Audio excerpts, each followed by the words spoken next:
And what we want to ask you is what has been your experience, okay? You've been a very successful business leader.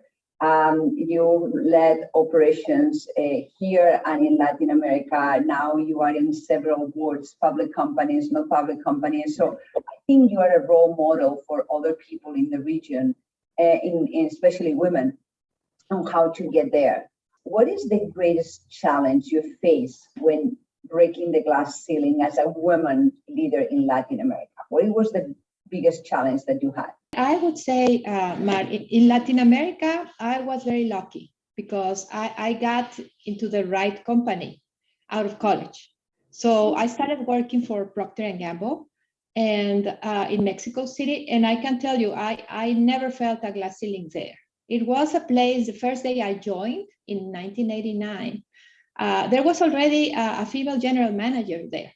One of the top 4 people working in the company was already a woman. So there were many other women had broken that glass ceiling, if it ever was one, at Procter & Gamble before I joined. And I never felt, I worked there for 11 years and never felt any glass ceiling. I was very fortunate because I spent a lot of time in Mexico working with other corporate women in the Mexican Association of Female Executives, la Asociación Mexicana de Mujeres Ejecutivas. Y conocí mucha gente. I met a lot of people who had a very, very different experience. So I think I was very lucky there. Then I went to work to Mead Johnson Nutrition as country manager. They gave me my first general manager role, another American company. And I also didn't feel any glass ceiling because I was the head officer of the country. I was the general manager. So I had my boss was here in the US and it was an American company. So I didn't feel being in Mexico that glass ceiling. I think it was something that I never felt there. And then I moved to the US. So I think I can say that I was very fortunate that I started in that company because my experience in Latin America was not about glass ceilings. I did experience machismo whenever I went out of my company, you know, when you go and work with other people in different environments, maybe those associations of the industry where you meet people from other companies and there you feel that machismo in a way, but not inside my company, fortunately. Perfect. And why do you think there are not so many females in leadership roles in the region, in the Latin American region?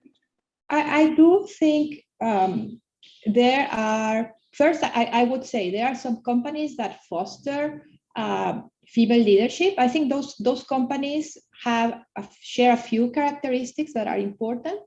Number one, they are focused on developing talent. And I think that's important when you have a good HR department. I think a strong HR department is critical for diversity and inclusion.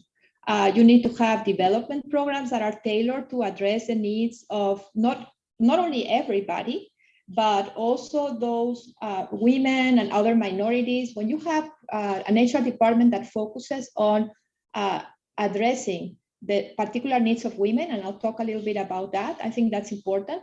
Another key that the HR department does is if a company has strong HR processes for assessing performance, for hiring, I think that's something really for promoting. That's really, really important for women. When you go to companies that don't have those processes, then you start seeing how other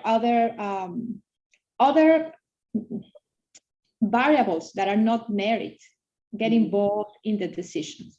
And that's when you start getting that gap, and that's what starts making it harder for women. I think some of the areas that make it hard for women to break that glass ceiling in Latin America and everywhere. Actually, my experience has been that those barriers are present everywhere. It's just a matter of degrees.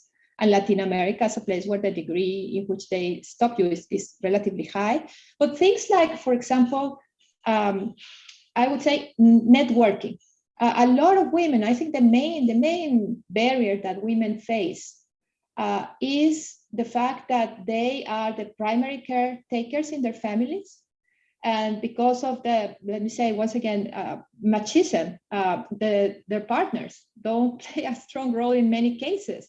So when you have a full-time demanding job, and on top of that, you need to take care of the house, the children, and even your parents, it makes it very hard. And so you lose opportunities such as, for example, networking. You see a lot of men that are able to take advantage of networking because they can go outside of the normal office hours to build those relationships that are really important. And women sometimes find it hard because they need to go pick up their kids, they need to go do other things, and they don't take advantage of those opportunities. And we know networking is critical, and it's fair play. I wouldn't say that it's something that it's a conspiracy against women. It's just that whomever does networking does better than whomever doesn't. And if women cannot, well, they are going to be in a disadvantage. I think there's other things where, for example, some jobs to be moving ahead, particularly in line jobs, are demanding in terms of traveling and things like that. And if you don't have, once again, a work environment that supports you to be able to do that, then it's going to be hard for you to take those opportunities, and maybe other people or men can take them. And once again, it's fair play. Other things that I've noticed is, and this is more things that are in the control of women. Some women tend not to be very assertive. And I think in Latin America, the image of a leader is the directive style of leadership, being very, very assertive, like a general, a commanding type of leadership style, particularly in line functions. And sometimes you see very talented women that do not portray an image of presence, a strong executive presence. I think that's something that you develop. I think I spent significant time in my career developing that skill. But if you have to be aware of that, how important it is to come across with executive presence, with assertiveness. And I think that's an area where women in Latin America need to do some personal work on that. Good companies, they have training programs for that because they know it's an area that women need. But not everybody gets exposed to that. So I would say there are things like the whole environment is not very supportive in overall. And women need to also take control of their own development when they work in companies that are not as supportive as the ones that I was fortunate to work with. I think you already answered the other question that I have is what leaders can do to promote more women. You talk about having a strong HR department, creating an environment that support their lifestyle, their engagement. And also the other side of the role, that the women ourselves, we are the ones that we have to step up or like the famous book, Lean In, to have a little bit more presence. Who has had the greatest impact in shaping your career trajectory? And what they have done in order to make you so successful and having an impactful career? So I think if I'm something that I feel very proud about my career was that I achieved what I achieved while having a good work-life balance. I always got away with that. And I did it. I had one of my favorite boss who was a guy, but he was a very balanced guy. I mean, he was able to deliver outstanding results and leave work at 5 o'clock and have lunch with his family because he lived nearby. And I looked at him and I said, I want to be like that. I want to be able to have a good career, and I want to be able to have a life, and go out. And he did that because he was really good at prioritizing. And I think that's a skill that women need to develop, or anybody, right? I think more and more it's not something that only women are aspiring to, but women need it more because sometimes they carry burdens that are not, as I mentioned before, what men carry, particularly in Latin America. But if you are good at prioritizing, I'm a very strong believer in the 80-20 principle. And I saw throughout my career, 20% of the things that you do deliver 80% of your results.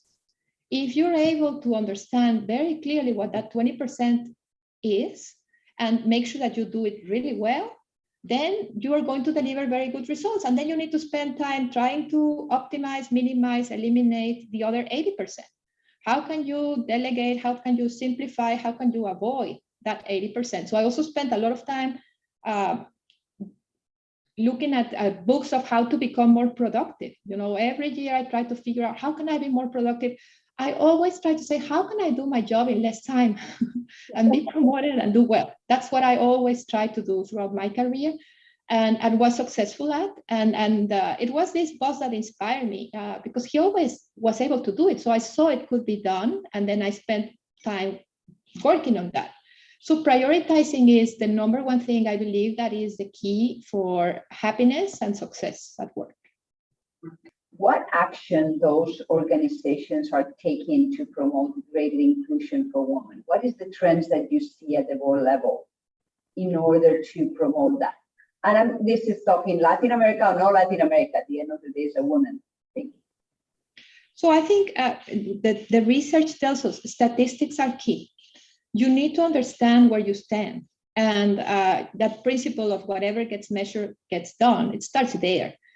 Without having statistics and looking at statistics, you cannot know where you stand and whether you're making progress or not. So I think it starts there. I think in the US, it's very common. Outside of the US, it's not so much. And when you have statistics, you can see exactly where the bottleneck or your glass ceiling is. By function, by level, by whatever, how you break out the information, because you can see where the funnel gets stuck. If we assume that men and women are equally talented, you know, as far as I know, the curve on IQ is the same. So if we assume that it's the same, and we assume that they come from different, same educational backgrounds, you're hiring from the same colleges, and you're getting people that have equal preparation and equal talent, then they should be progressing through the funnel at a fair share rate, right? So if you're hiring 50-50 at the entry level, and then you go and look at your manager level and you see that now you have, in the US it's pretty, as far as I know, the statistics are very fair share when you move from entry level into managerial roles. But then you start looking at director level roles, and all of a sudden that or above, that fair share is not there. And you see that it used to be maybe you had 65, let's say 55-45 men and women at a certain level, and you go to the higher level and all of a sudden you have 70-30, only 30% women, 70% men. That's where you need to focus to understand what is the barrier there. And the barrier may be about many different things. So the companies that I see successfully doing this, they look at their numbers, they understand the barriers, and they put programs in place to address it. It could be, as I said, training. It could be work-life balance, flex policies. It could be assertiveness, leadership, but they try to understand what is stopping women from moving ahead and then take actions to address it. And then if you do that, you can see how you are progressing and whether you are making progress in those numbers. And I think from a board standpoint, that's what I see as a trend. Take a look at the numbers, understand what management is doing to drive diversity. And I would say, and this is hard to tell from the board standpoint, but I would say it's important to keep the meritocracy in place.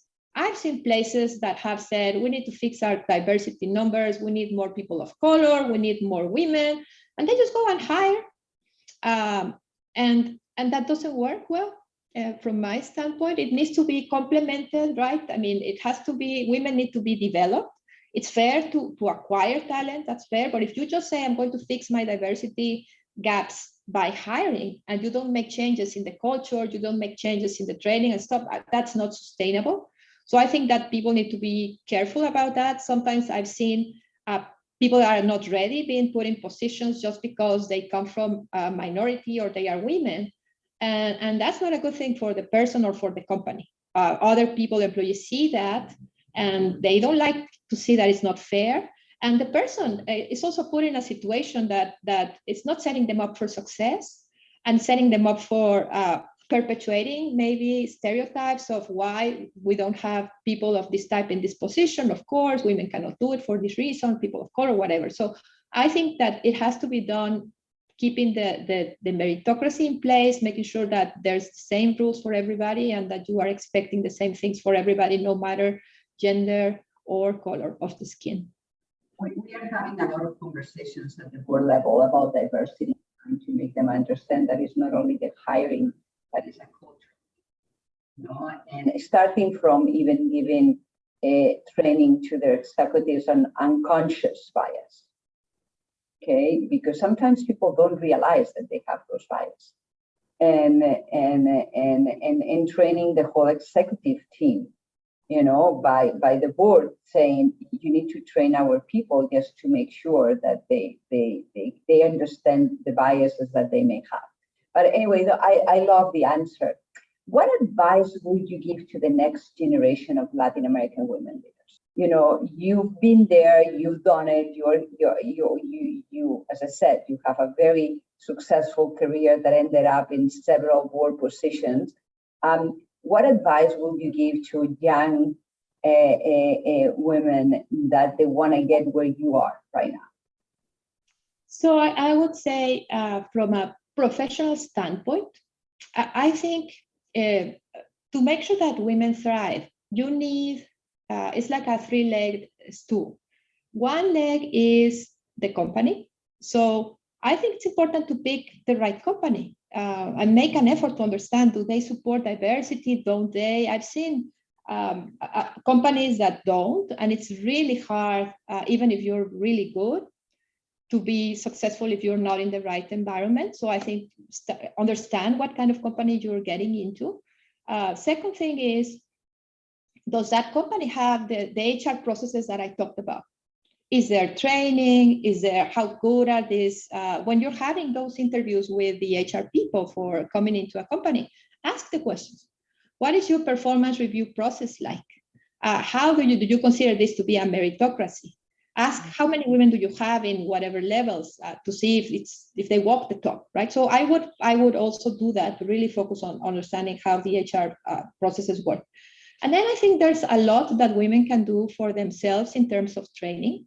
I think all women should be aware of what are the main barriers that stop us from moving ahead. Things like I mentioned, the importance of networking.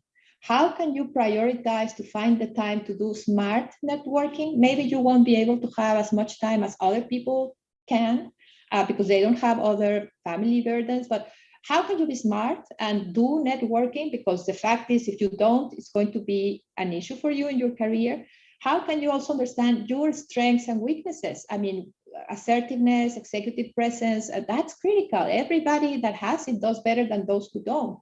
How can you be better in, for example, areas where women traditionally have not been strong, as negotiating? There's a lot of research women don't ask, and that also affects them. So be very self-aware, understand what are your strengths, what areas you can improve, and work on improving them by yourself, with or without your company. I think a lot of people wait for the company to provide the training, but I'm amazed at the amount of resources that you have online to self-train. I mean, there's everything. So if you only need to understand what is it that you need to improve on, and there are resources that you can access. You don't have to wait for your company, but if you're in a good company, it's always better. So I would say those are the three key elements professionally.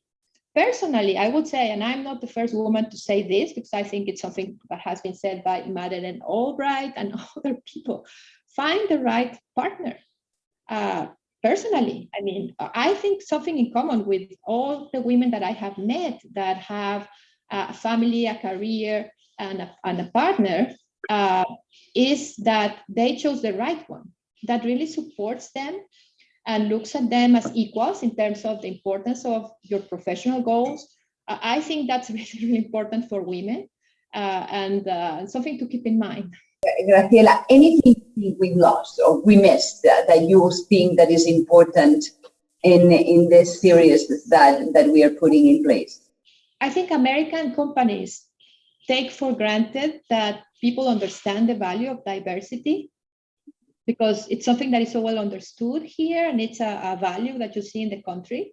So I would say that shouldn't be taken for granted. People in Latin America need to be trained to understand the business case for diversity, men in particular, because I mean, I was working as leader of a diversity effort in Walmart, Mexico. And we had to start by explaining why we want more women. It was not that clear, you know. Why do we need to train women in ways that we're not training men? They couldn't understand. Why? They thought it was unfair, etc. So I would say it's really critical to explain the business case when you're going outside of the US and in Latin America, for sure. There is not a culture of supporting diversity as a country. We know it's more machismo than it is let's support diversity. So I think that's one thing that I would say is important. And then the other thing that I would say is important to keep in mind is it's the company, it's also the country, but it is you personally, as I mentioned before. It's really, really important to do that. And I also think there are associations and also other resources outside of the company that women can have access to and that they should be looking for. In Mexico, we did a lot of work with this tiny association of female managers and directors. And we helped a lot of women. And I think there are other associations in other places. So I would also encourage women to look outside. No, but Graciela, thank you. You were great. I know where you are. And as I said at the beginning, you are a great example for other women, not only in the region, to be honest, for everybody.